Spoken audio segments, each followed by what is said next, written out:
우리가 누군가를 믿는다고 하면 무엇보다도 먼저 그 사람이 하는 말을 믿는 것입니다. 여러분들이 만약 저를 믿으신다면 제가 여러분들께 드리는 말을 믿는 것입니다. 만약 여러분들께서 저를 믿는다고 말은 하시면서도 제가 하는 말마다 속으로 저거 아니야, 저건 거짓말이야, 그렇게 하신다면 그건 저를 믿는 것이 아닙니다. 그 까닭은 제가 여러분 보시기에 믿지 못할 행동을 계속 해왔기 때문일 것입니다.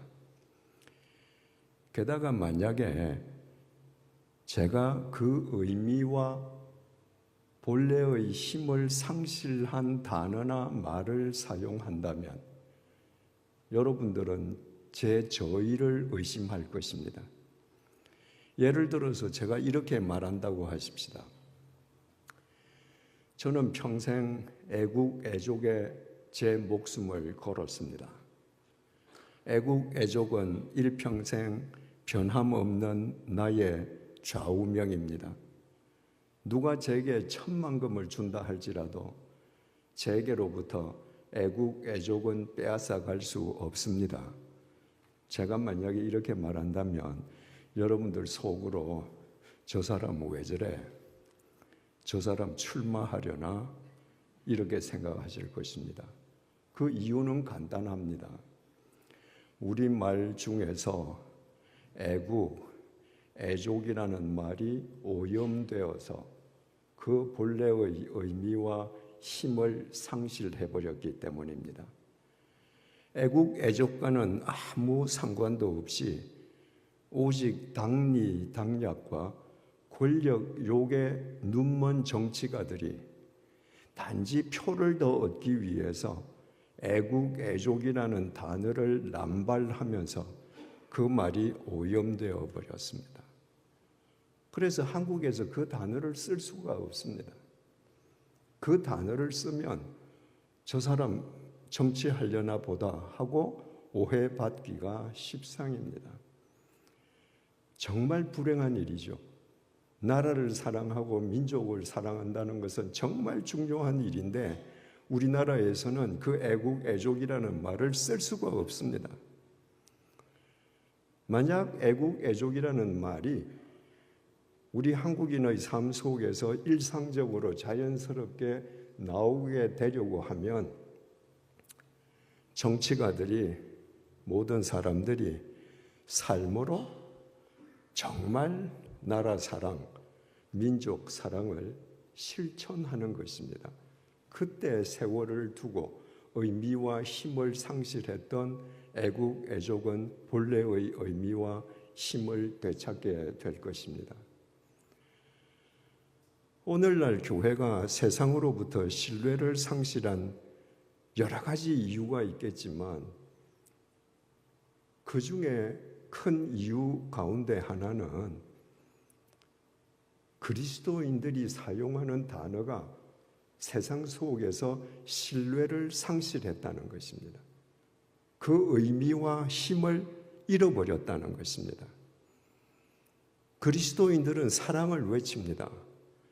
기회가 있을 때마다 당신을 사랑한다고 말합니다. 그러나 정말 누군가를 사랑하기 위해서 자기 몫을 양보하지는 않고 누구보다도 더 큰 몫을 확보하기 위해서 영악한 삶을 살아가고 있습니다. 사랑이라는 말이 오염되지 않겠습니까? 그리스도인은 평화를 외칩니다.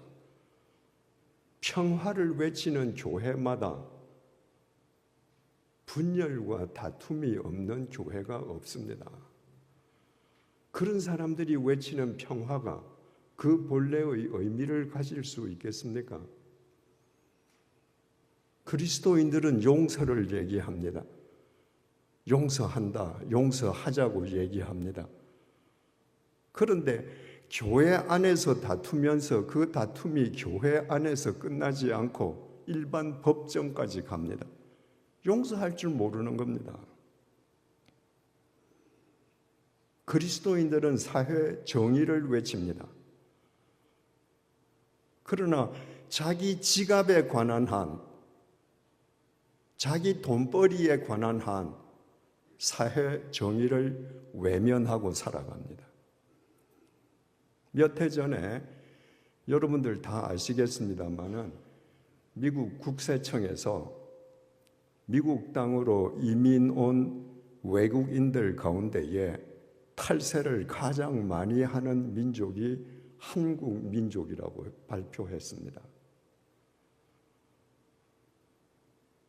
탈세를 가장 많이 하는 그 한국 민족 가운데에 그리스도인들이 얼마나 많겠습니까?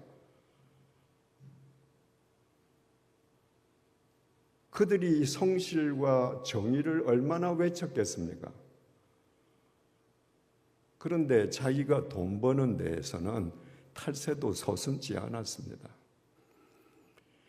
그것은 탈세한 그 개개인의 잘못이기도 하지만 이 미국 땅에 살면서 미국의 정의와 법을 지키도록 이끌지 못한 미국에 있는 한인 교회의 책임이기도 합니다. 이처럼 사용하는 말대로 살지 않으면 그 말은 신뢰를 상실합니다.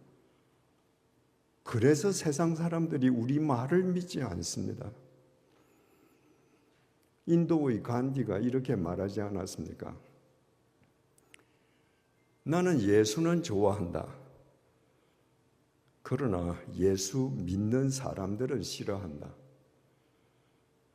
그들은 예수가 가르쳐 준 대로 살지 않기 때문이다. 정확한 표현인 것 같습니다. 예수 믿는 사람들은 기회만 되면 예수의 말을 합니다. 믿지 않는 사람들에게 전도한다고 예수의 말을 더 열심히 합니다.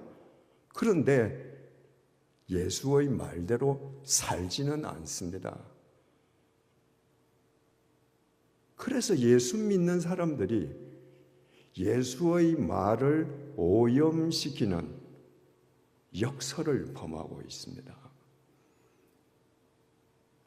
여러분, 우리가 이 세상에서 참된 그리스도인으로 살면서 이 세상을 정말 새롭게 하는 하나의 미랄이 되기 위해서는 우리가 우리의 삶으로, 행동으로 그 의미를, 힘을 상실케 했던 단어의 의미를 회복시키는 삶을 살아야 합니다. 사랑을 외치기만 할 뿐만 아니라 정말 누군가를 사랑하기 위해서 내 옥합을 깨트려야 합니다. 평화를 말만 할 뿐만 아니라 정말 평화를 경작하기 위해서 나를 던져 헌신할 수 있어야 합니다. 용서를 선포할 뿐만 아니라 정말 용서하기 위해서 용서하는 고통과 용서하고 난 다음의 희열을 내 삶으로 체화할 수 있어야 합니다. 사회 정의를 구호로만 외치는 것이 아니라 내가 내 돈벌이 하는 데에서도 정의를 존중할 수 있어야 합니다. 우리가 그렇게 살면 1년, 2년, 3년, 4년 지나면서 우리가 신뢰를 떨어뜨린 말들은 신뢰를 회복합니다. 우리의 삶으로 뒷받침된 그 회복된 말들이 이 세상을 변화시키는 힘을 갖게 됩니다.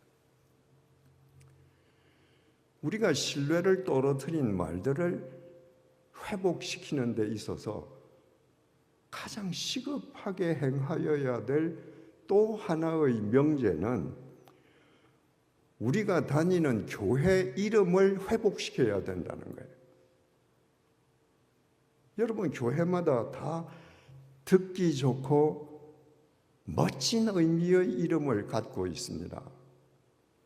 여러분, 교회 이름은 이 건축물의 이름이 아닙니다.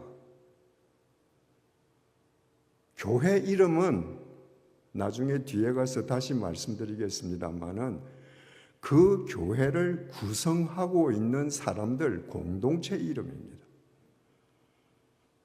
그러므로 어떤 이름의 교회를 내가 다닌다라고 할 때에는 적어도 그 교회 이름이 표방하고 지향하는 삶을 내가 살겠다는 것을 결심하는 것입니다. 그런데 오늘날 교인들이 그렇지 않습니다.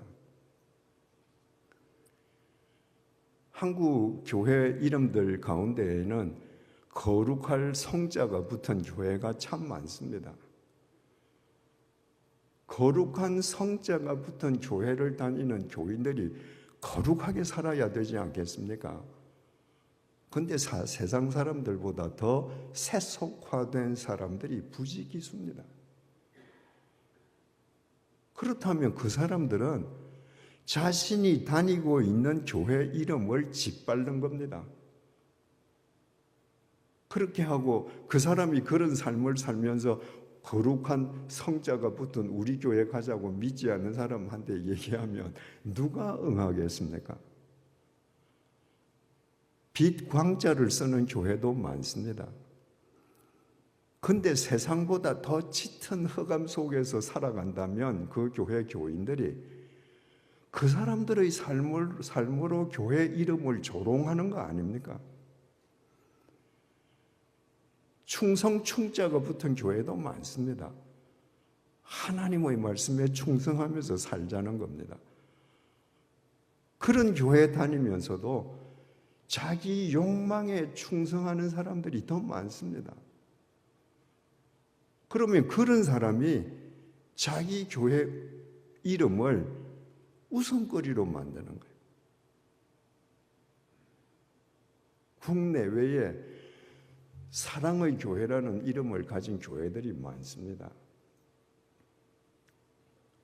세상 사람들의 이기적인 사랑이 아니고 성경이 우리에게 가르쳐주는 사랑으로 서로 사랑하고 세상 사람들을 품자는 그런 의미 아니겠습니까? 성경이 얘기하는 사랑이 어떤 사랑입니까? 사랑장으로 불리는 고린도전서 13장 4절 7절입니다. 사랑은 오래 참고 사랑은 온유하며 시기하지 아니하며 사랑은 자랑하지 아니하며 교만하지 아니하며 무례히 행하지 아니하며 자기의 유익을 구하지 아니하며 성내지 아니하며 악한 것을 생각하지 아니하며 불의를 기뻐하지 아니하며 진리와 함께 기뻐하고 모든 것을 참으며 모든 것을 믿으며 모든 것을 바라며 모든 것을 견디노니라. 제가 과문한 탓인지는 모르겠습니다만은 나는 사랑의 교회라는 이름을 지닌 교회에 다니는 교인 중에 이런 사랑을 행하는 교인을 한 번도 본 적이 없습니다.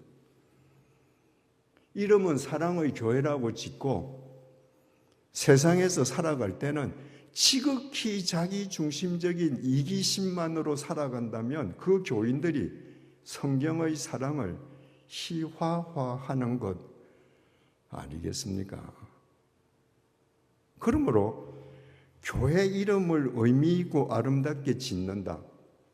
나는 이런 이름을 가진 교회를 다닌다라고 하는 것보다 그 이름대로 사는 것이 더 중요합니다.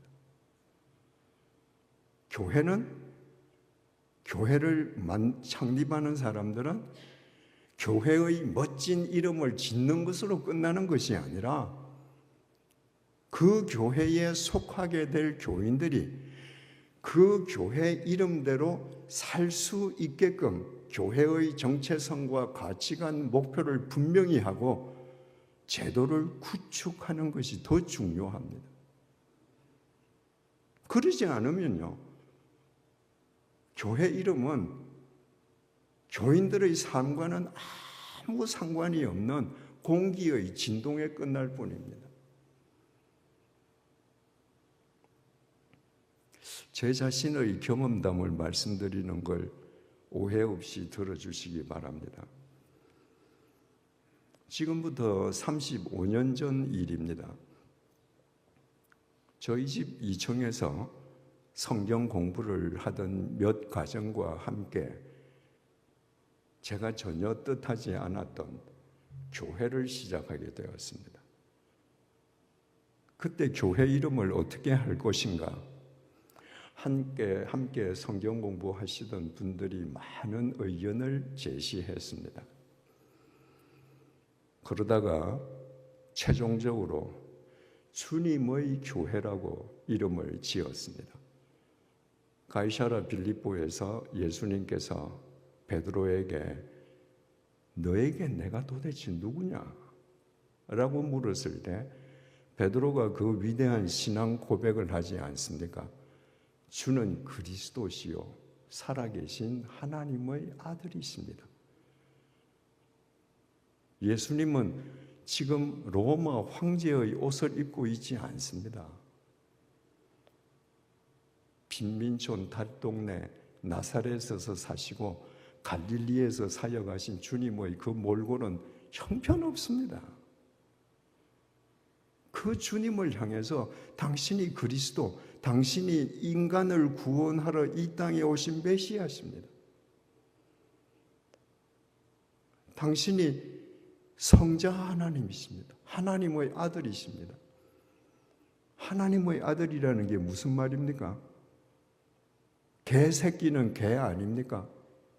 사람 자식은 사람입니다. 당신이 하나님 아들이다 이 얘기는 당신이 하나님이라는 얘기예요.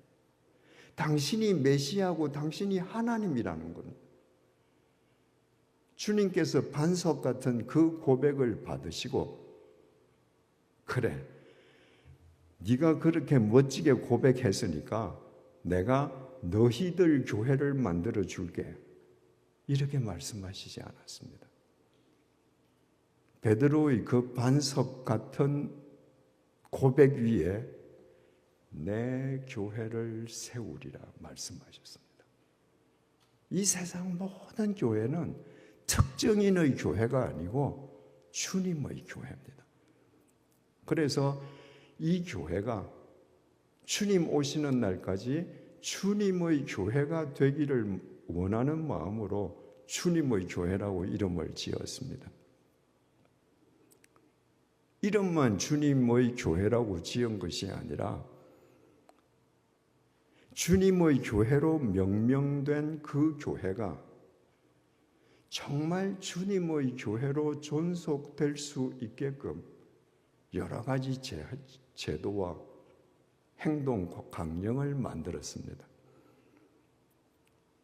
첫째로 제 임기를 10년으로 만들었습니다.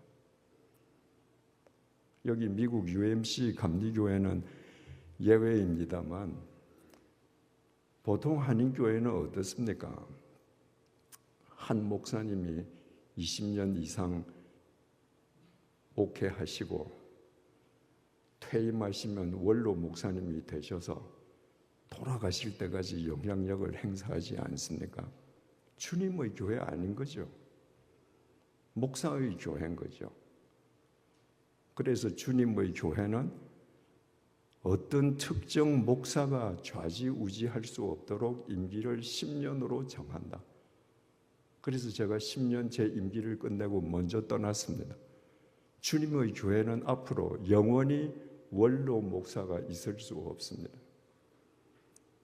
모든 시무장로가 6년 시무하고 1년 안식년 갖고 다시 6년 시무하고 13년이 경과하면 목사는 그 교회를 떠나지만 장로들은 그 교회에서 백의종군하도록 했습니다. 오늘날 한인교회에서 장로들도 원로 장로되고 죽을 때까지 영향력 행사하지 않습니까? 목사든 장로든 어느 특정인이 교회를 좌지우지하는 사람의 교회가 되지 않게끔 그런 제도를 만든 겁니다. 주님께서는 주님을 메시아라고 고백하고 주님을 성자 하나님이라고 고백하는 그 고백, 즉 주님이 우리를 구원하는 구원자이시고 이 땅에 강림하신 하나님, 성자 하나님이라고 믿는 사람들의 모임을 교회라고 하셨거든요. 교회는 집이 아닌 겁니다. 여러분들이 오늘 저녁에 집회가 있어서 갈보리 교회 가야지 할 때 갈보리 교회 하면 뭐가 연상이 됐습니까? 이 건물이 연상됐죠. 이건 교회가 아닙니다. 이건 건물이에요. 예배당입니다.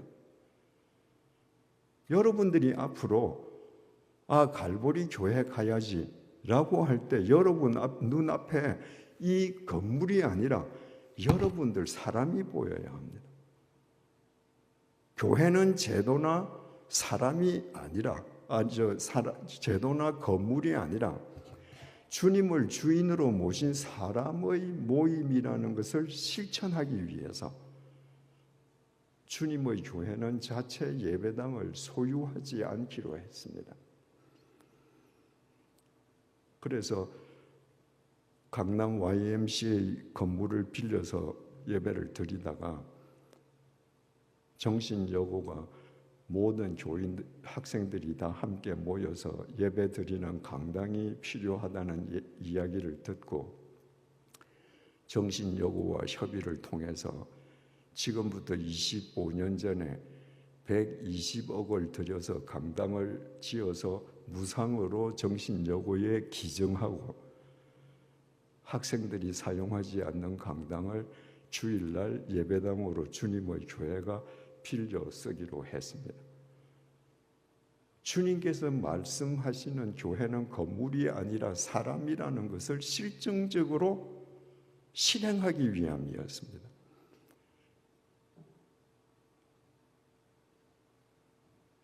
교인들이 교회에 헌금하는 모든 헌금의 50%를 초기부터 이웃 사랑으로 내보냈습니다.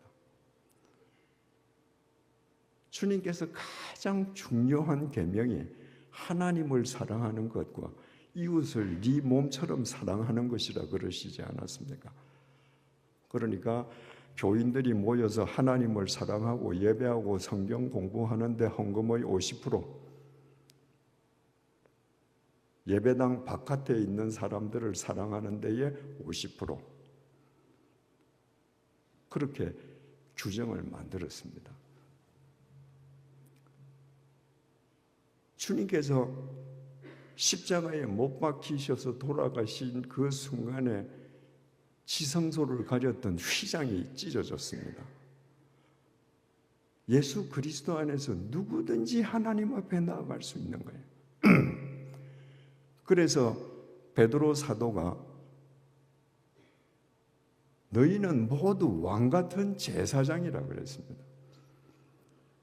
바로 여기에서 종교개혁의 만인 제사장이 나왔습니다.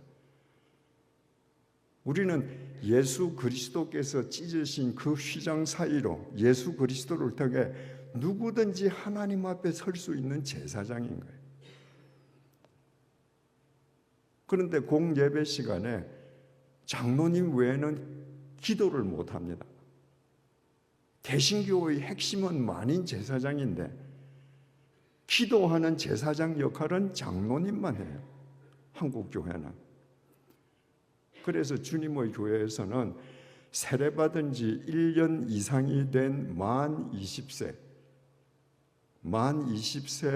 된 교인이면 가나다 순으로 돌아가면서 주일 예배 4번, 3번, 4번 수요 성경 공부, 공예배에 기도를 했습니다.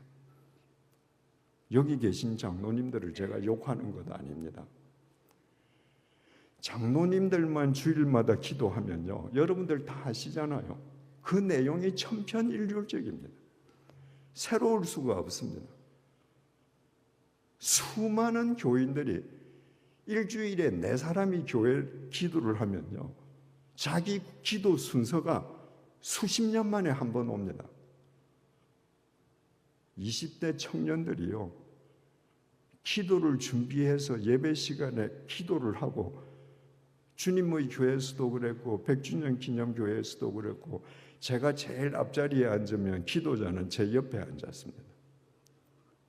젊은이들이 이 단위에 서서 사랑하는 교우들을 위해서 주님의 마음으로 중보하는 그 기도 내용이요, 사람들을 울립니다. 그리고 기도한 젊은이들이 기도 끝나고 자리에 내려가서 펑펑 웁니다. 제가 제 주머니에 있는 손수건을 청년들한테 준 청년이 얼마나 많은지 모릅니다. 주님의 교회는 헌금 봉투에 이름을 쓰지 않았습니다. 이게 주님의 교회인데, 주님이 주인이신데, 내가 헌금 봉투에 돈을 100불을 넣고 이재철라고 내 이름을 쓰지 않는다면 이재철이가 얼마 헌금했는지 모르는 하나님이라면 그런 하나님을 우리가 왜 믿습니까? 뭐라고 명분을 붙여도 헌금 봉투에 이름 쓰는 건 사람 보라고 쓰는 것. 우리는 사람 보여주지 말자. 하나님만 알게 하자. 헌금 봉투에 이름을 쓰지 못하는 교회의 태반이요, 헌금 봉투에서 이름을 지우면 헌금이 줄어든다는 겁니다. 그렇지 않습니다. 저는 평생에 30여 년이 넘게 세 교회를 목회했습니다. 주님의 교회, 스위스 제네바 한인교회, 100주년 기념교회, 세 교회 다 헌금 쓰지 않았습니다. 헌금을 쓰지 않았기 때문에 헌금이 모자라는 것이 아니라, 이름을 쓰지 않았기 때문에 헌금이 모자라는 것이 아니라, 이름을 쓰지 않았기 때문에 타 교회에 비해서 1인 교인당 항상 헌금액이 높았습니다. 왜? 교인들이 비로소 안 거예요. 이 헌금을 사람 보라고 내는 것이 아니라 하나님 보시라고만 헌금을 내는 기쁨을 비로소 깨달았던 거예요. 제가 10년 동안 주님의 교회에 있으면서 많은 설교를 했는데,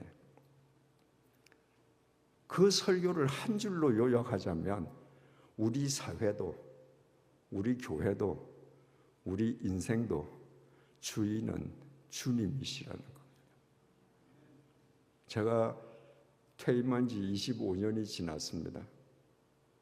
지금도 뼈저리게 감사한 건요, 25년 전에 주님의 교회라고 이름을 지은 그 교회가 주님의 교회로 존속될 수 있게끔 만든 모든 제도와 강령들이 그대로 지켜지고 있다는 겁니다. 여러분, 만약에 주님의 교회 교인들이 교회 이름을 주님의 교회라고 지어놓고 목사 장로가 밤낮으로 싸우고 부서마다 파벌이 생겨서 이전 투구를 벌리면서도 우리는 주님의 교회 다닌다, 주님의 교회 와라, 이렇게 하면 그보다 더 좋은 코미디 소재가 있겠습니까?